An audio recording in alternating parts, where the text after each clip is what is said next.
à l'esclavage, deux thèmes qui ont été toujours laissés à l'opposition jusqu'au jour d'aujourd'hui, sauf si je me trompe. Pour moi, peut-être que je me suis trompé. Est-ce qu'on veut et on peut résoudre ce problème-là? Je vais étonner, mais je vais dire non, on ne peut pas et on ne peut pas le résoudre. Et je vais donner quelques raisons. 3 minutes, ce n'est pas suffisant, mais je vais essayer de m'y conformer.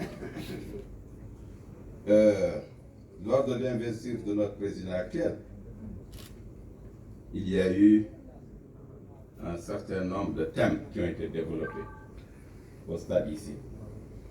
Et mon témoin, c'est le ministre Yann Zakaria.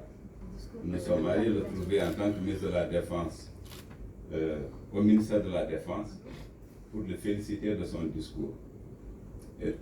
Et parmi les thèmes que j'ai retenus, moi, et j'étais avec le ministre Zakaria, je lui ai dit que nous vous félicitons, Monsieur le Président, parce que pour la première fois, sur les banderoles de votre investiture, il y avait les 4 langues nationales.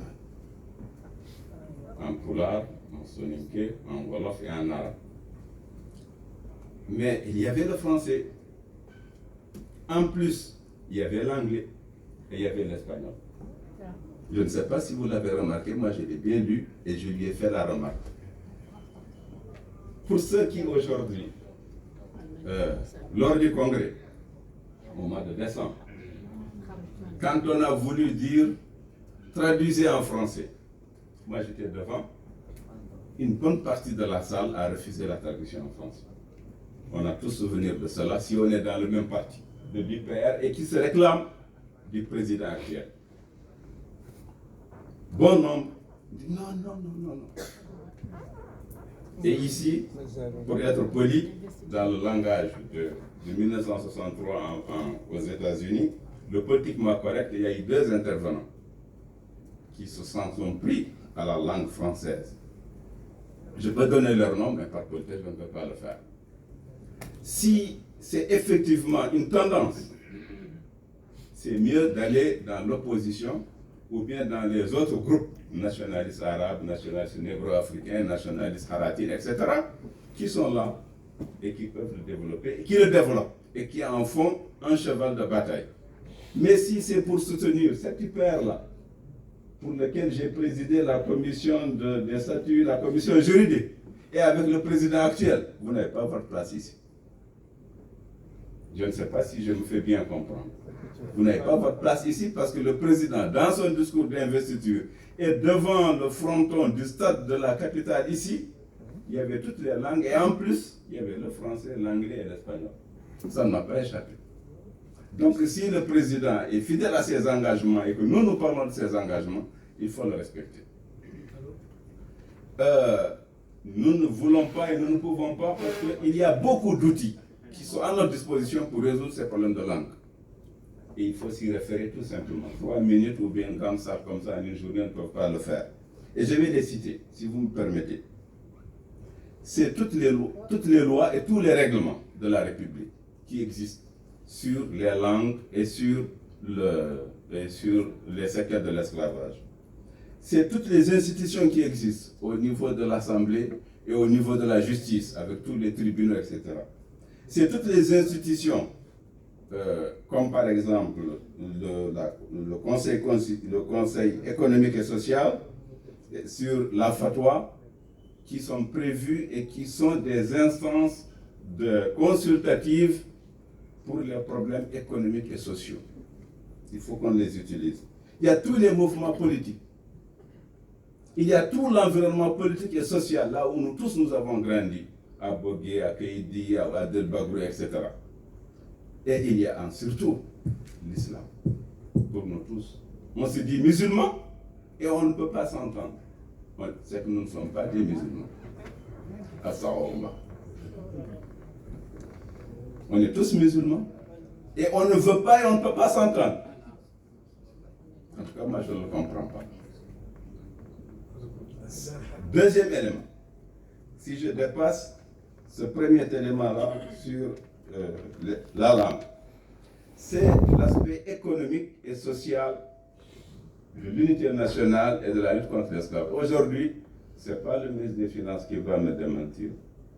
Tout le monde sait que dans tous les pays du monde, les investisseurs nationaux et internationaux cherchent les pays où il fait bien d'investir. Et là où il fait bien d'investir, c'est là où il y a un climat social apaisé. Là où tout le monde s'entend, où il n'y a pas tellement de problèmes entre les ethnies, entre les races, entre les religions, etc., etc. Ça existe dans tous les pays du monde. Mais la différence entre les pays européens et nous, Africains, et particulièrement nous, Mauritaniens, c'est que dans ces pays-là, ils investissent, ils appellent les investisseurs, mais dans nos autres pays, on ne peut pas les appeler. Pourquoi? Parce qu'ils nous mettent d'abord dans le même sac. Arabes, noirs, asiatiques, latino-américains. Pour un Américain de souche, pour un Français de souche, ou bien pour un Européen de souche, nous sommes tous les mêmes. C'est la seconde zone, depuis le temps de la colonisation, de l'esclavage jusqu'à aujourd'hui. Donc nous avons un intérêt à monter le compteur parce que les Japonais et les Chinois sont sortis. Pourquoi? Parce qu'ils sont développés, parce qu'ils arrivent dans le cadre du doing business à se mettre parmi les pays qui ont un climat social et politique qui pourrait favoriser l'investissement. Troisième élément, je termine par là, si vous me permettez. Troisième élément. Troisième élément, c'est que c'est le développement culturel. Le développement culturel est une richesse pour tous les pays du monde. Tous les pays du monde, même pour les Français qui vont chercher les Dogons, les Français qui vont chercher, au temps où il y avait encore les grands explorateurs, et on cherche à connaître l'autre. L'autre n'est devenu un ennemi, parce que peut-être il y a beaucoup de problèmes matériels, je ne vais pas rentrer là-dessus. Mais tant que, je termine par là, s'il vous plaît, tant qu'il y a l'humiliation, la stigmatisation, tant qu'il y a la dépréciation liée à la couleur de la peau, liée aux origines de l'esclave, ou bien du znaga, ou bien du pauvre, ou bien de ceux-là qui étaient supposés mangeurs d'hommes ou d'enfants, etc., on ne va pas s'en sortir. Je conclue par là. Pour terminer, il faudrait qu'il y ait un programme au niveau de la famille, au niveau de l'école, et un programme d'État du point de vue économique et social. Sinon, il faudrait qu'il y ait, après ces journées, des programmes avec un haut niveau pour formaliser toutes les propositions qui seraient mises en application par notre président et son gouvernement. Je vous remercie.